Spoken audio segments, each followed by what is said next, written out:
Any of us who came out of the chute one way and stayed that way, who have not changed our gender, we are all cis, normal people. We can't just be called man, woman, a person. No, we have to separate ourselves and denote that we are not transgender.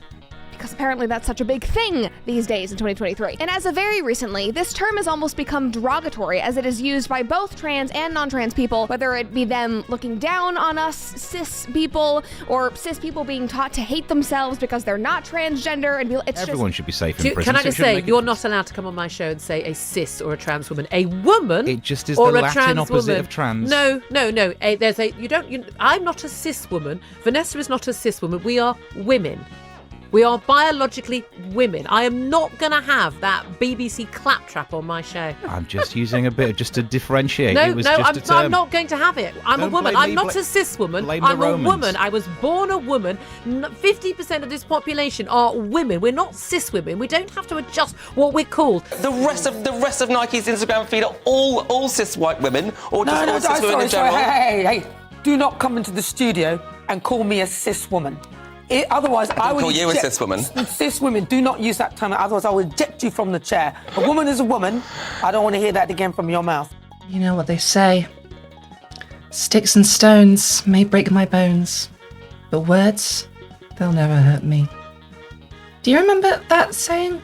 Well, some words can hurt, and they can be as pointed as the sharpest stick and strike a blow as painful as the largest and most stony stone. Here at the Daily Telegraph, we know the danger of these words all too well. Slurs. Disparaging insults or slights are words only used to cause harm. Have you caught yourself throwing some of those around? If you're British, you probably have. Well, worry not. We're here to educate you on which words not to use around British newspaper columnists, the most oppressed and underserved people in the whole entire world, or at least the part of the world that's Britain, which is, to be honest, the only part of the world anyone at the Daily Telegraph has ever bothered thinking about for more than 5 minutes. So, next time you meet Rupert Murdoch or Paul Dacre, you'll know exactly what not to say if you don't want to be the victim of a phone hacking scandal, a rigged election, or a forced outing. No one wants that, do they? First off, never refer to a British newspaper columnist as scum. Yes, we've completely eroded all trust in the media, politics, and each other, but we're just doing our jobs, we're just following orders. How would you like it if people came for you, doing your job? How would you like it if I called you scum for that, eh? I bet you've done loads of unethical things by being a... What is it you do again? Ugh, scummy job. Alright, okay. Forget that one. That's too easy. Okay, secondly, how about you consider not using the word bellend to refer to us? Yes, we behave horrifically, but some people who work at the Daily Telegraph are still very much scarred from when their bellends fell off during their 300th birthday. And if you snowflakes should be familiar with anything by now, it's that trauma is not an easy beast to deal with. Even if the person we're talking about has the blood of 1,000 people on their hands and published Hitler's diaries or wrote an article praising the Wehrmacht, we've all done things we regret. That doesn't mean we should be called names, does it? Or just because I published Hitler's diaries, that makes me a fascist, I guess. I suppose if I praise the Wehrmacht, that makes me a fascist. Well, anyway, most importantly, never, under any circumstances, call any of us cis. Because cis is bad for some reason. I mean, it is, isn't it? I mean, if we accept that we're cis, that means that we implicitly accept that trans people are real. And as British columnists, we're very much in denial about that. Cis? Do you mean normal? What do you mean we used to say the same thing about gay and straight? I'm sure if you went back and looked at the output of any British newspaper our record on gay rights is, well, okay, not spotless per se, but, well, you know, it could have been worse. Not like it's not horrific, but fine, okay. Cis.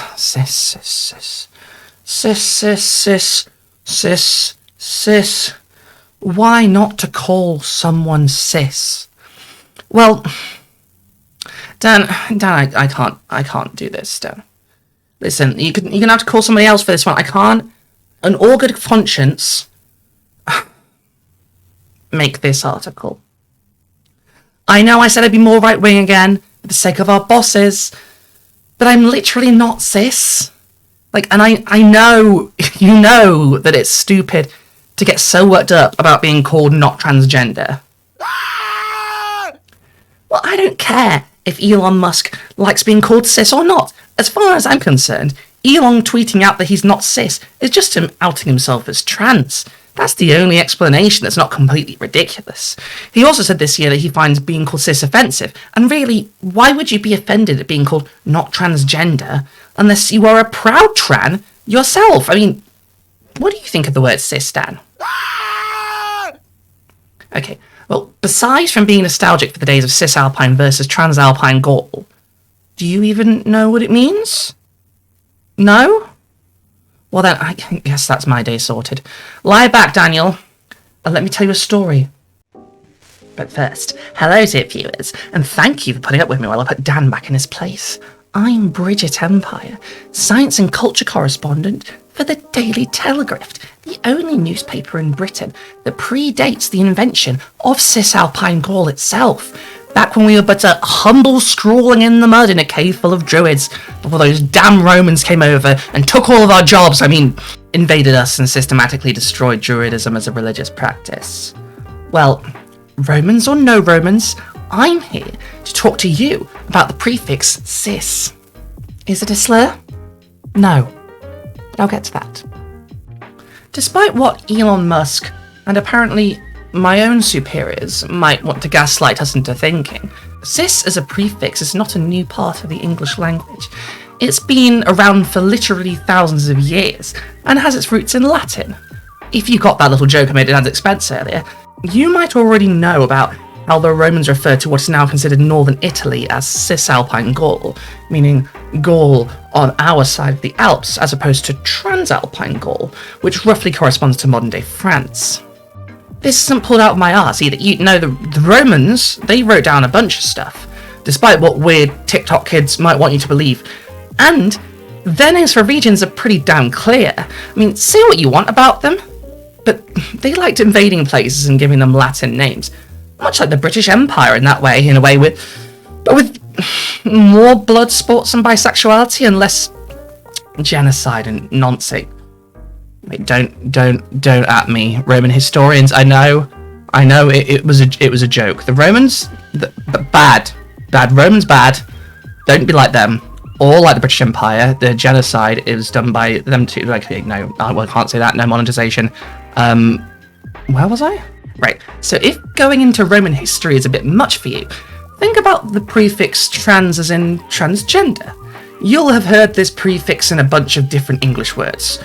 Transport, translate, transponder, transmission, transaction, Transylvania even. The prefix trans, as you might be able to guess from context and from experience now you've watched 5 minutes of this video, means on the other side of, across, or beyond. So, across the Alps, that's transalpine. You get it?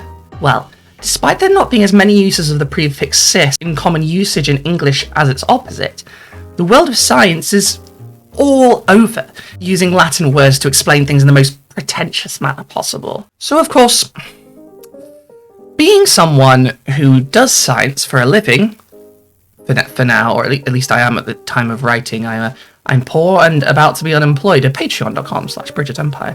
Please and thank you. Anyway, in organic chemistry, the prefixes cis and trans are actually really useful in referring to what we call cis-trans isomers, a subset of stereoisomers, or, for the non-nerds in the audience, pairs of molecules which have the same chemical formula, but whose functional groups, which are the parts of the molecule that determine how it interacts with other molecules, are in different orientations in good old three-dimensional space. Don't worry if this is confusing. I have a little diagram to hand here for reference. There's one of these molecules is cis-2-butane, and one of these is trans-2-butane, okay? Right, same side, cis, other side, trans. Okay, enough chemistry for now. The point is that this word is not new. And I doubt organic chemists were crying and pissing their pants reading about cis-2-butane because the word hurt their feelings.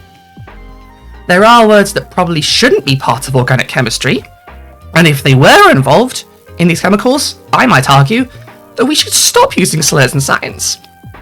But cis isn't one of those cases, obviously, and we'll get to some of those other words later. Some words are slurs, of course, but cis? Has anyone tried to win an argument with you by screaming cis at you? Because I've had a lot of slurs hurled at me, and I've never heard that one in my life. Anyway, Romans, organic chemistry, fine, but there's more. Remember all that dietary advice a few years ago about trans fats? That's organic chemistry too. And there are, conversely, cis fats, which are less likely to lead to cardiovascular diseases than their trans counterparts. So, whether you're aware of it or not, by using words with trans in them, you've been implying the existence of their opposite, cis words. And while when I say cis words, it might sound a little bit like a slur, you'll know the difference when you hear it. Certain words we know not to say. This much should be obvious. Cis has never been one of those words. When you hear the term cis, it is not loaded with hatred, with prejudice. The usage of the word cis by someone doesn't reveal the degree to which they absorbed systematic racism, systematic homophobia, or systematic ableism in the world around them. If you led an effort to reclaim the word cis, that would be patently ridiculous. There's nothing to reclaim. Some minorities find power in the reclamations of slurs used against them because they're taking something horrible used against them and redefining it for themselves. This serves the function of taking the power away from bigots and taking charge of the destiny of a word that was meant to disempower these people and remind them of the systemic horror of being considered lesser by the powers that be. As per Wyatt and Wyatt for philosophical studies, proper studies now, H-bomber guy kids, we argue that oppressive slurs achieve oppression via an act of role assignment. The speaker takes the dominant role, while the target is assigned the subordinate role. We contend that slurring utterances seek to create or maintain an unjust power imbalance via role assignment. Our second contention is that the degree of offence caused is correlated with the magnitude of the perceived unjustness of the power imbalance associated with this role. So, what's in a role? Roles are social constructs that carry information about permissible and expected behaviours, social status, rights and responsibilities. As Goffman notes, role is the basic unit of socialisation. It is through roles that tasks in society are allocated and arrangements made to enforce their performance. In society, we allocate by various means many social roles to individuals. Human interactions are informed by the expectations those create. Roles also often come in pairs or groups and convey information about relative status and power. When roles change, power can change. While in many situations roles with power imbalance are accepted and useful, e.g. parent and child, others have unjust power imbalances that are created and maintained by force, e.g. master and slave. Slurring acts are moves in a discourse that seek to shift power from the target to the speaker. If a slurring act only affected the current discourse, its effects would end when the discourse ends. But they don't. By slurring, the bigot shows others the power they can acquire. On the power theory outlined here, the bigot is not talking about power, they are demonstrating power. The speaker acquires discourse power. We posit that this is emotionally appealing to audience members, who are not members of the target group, who feel less powerful than they would like. They see that they can accrue power to themselves by using a slur. Thus, a perlocutionary effect is to make others desire the power the bigot has grabbed. Increasing desire is different to increasing acceptability.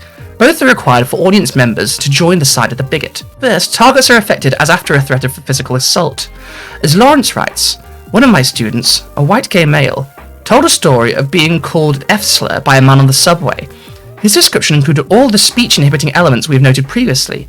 He found himself in a state of semi-shock, nauseous, dizzy, unable to muster the witty, sarcastic, articulate rejoinder he was accustomed to making. He was instantly aware of the recent spate of gay bashing in San Francisco, and many of the incidents had escalated from verbal encounters. This demonstrates that the effects on the target are those of the flight-fight response, and that this is because of the slurring use carries an implicit threat of violence. This in turn, Lawrence noted, led to a speech-inhibiting effect to silencing. Targets are more likely to be victims of violence, either at the time of slurring or afterwards. Imagine a racist policeman who uses racist policeman. Imagine a racist policeman who uses a racial slur while arresting a member of an ethnic minority. Slurs associated with the history of violence implicate the potential for this violence to be reenacted.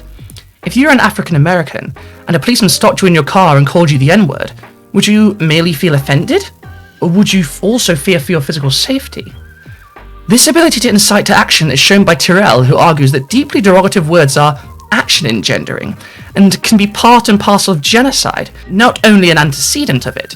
When Tutsi were labelled Inyenzi, cockroach, or Nzoka, snake, they granted permission to hate and a mandate to kill. Understanding these speech acts helps to illuminate the important ways that power is enacted through discourse, how speech acts can prepare the way for physical and material acts, and how speech generates permissions for actions hitherto uncountenanced. So, with all that washing over you, when has cis ever signalled this? When has cis ever meant lesser? You could argue it means different, if we're talking about a cis person talking to a group of trans people, but it's never been used to diminish. It is not a word that someone hears and expects violence. Slurs are discouraged for a reason. They are associated with violence, and their use comes with the implication of violence, of the cultural memory of violence, and an implicit threat of that violence. A systematic horror that was put away, but could be unleashed again, by those in power and the one implicating it. Those in power, I'm sure you've noticed by now, tend to be cis. And Elon Musk saying that it hurts his feelings doesn't change that. Who has more power, after all, than the richest man in the world? As a paper in Language Sciences by Adam Croom puts it, slurs possess interesting linguistic properties and so have recently attracted the attention of linguists and philosophers of language. For instance, the racial slur, the N-word, is explosively derogatory, enough so that just hearing it mentioned can leave one feeling as if they have been made complicit in a morally atrocious act. Jennifer Hornsby has suggested that slurs might count as hate speech and so raise questions about the compatibility of the regulation of hate speech with principles of free speech. Chris Homford has suggested that the use of an epithet may count as a literal threat, and hence no longer merit freedom of speech protection under the First Amendment. A close analysis of slurs is indeed required before we can make informed decisions about this as a serious issue. Indeed, the very taboo nature of these words makes discussion of them typically prohibited or frowned upon. Although it is true that the utterance of slurs is illegitimate and derogatory in most contexts, sufficient evidence suggests that slurs are not always or exclusively used to derogate. In fact, slurs are frequently picked up and appropriated by the very in-group members that the slur was originally intended to target. This might be done, for instance, as a means for like speakers to strengthen in-group solidarity. When you're, I'm not specifically you, but hypothetical you, when you are using a slur, it isn't just a word, it is more than that. Cis has no such power. And just in case you want to try and tie this into a discussion of profanity versus words that won't get bleeped on a YouTube channel that wants to keep itself monetized, swear words are different. Swear words that are not slurs, that is. If you use the F word, for example, you're not inherently targeting a group of people, invoking them as taboo, implying a power imbalance or a threat.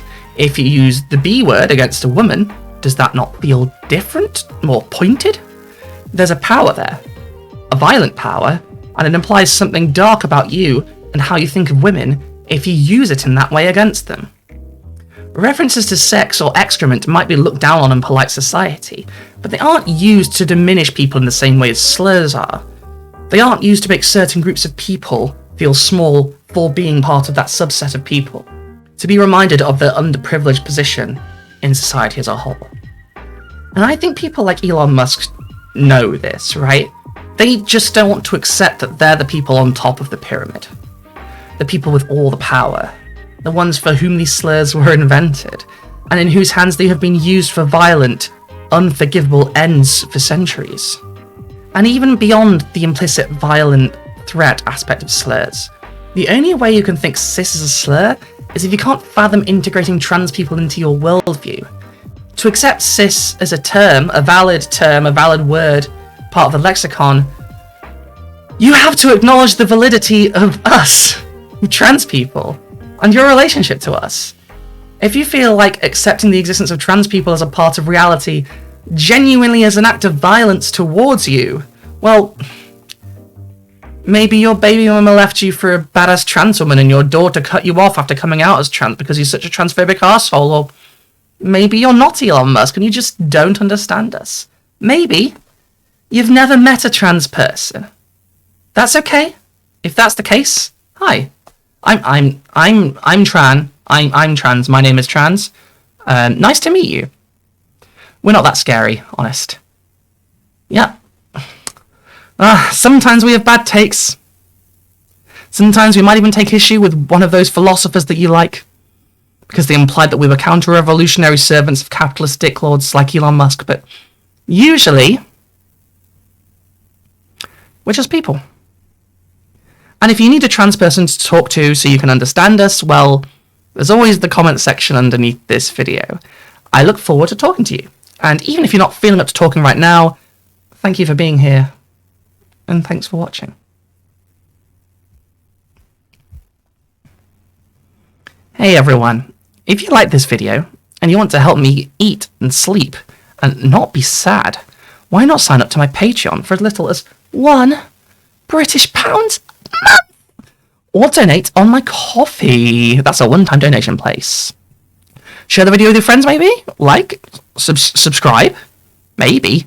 If you sign up to my Patreon, however, which is the best thing you can do, and I will love you forever for it, not only will you get videos multiple days before everyone else every single fucking week, but you will also get your name read out at the end of each video.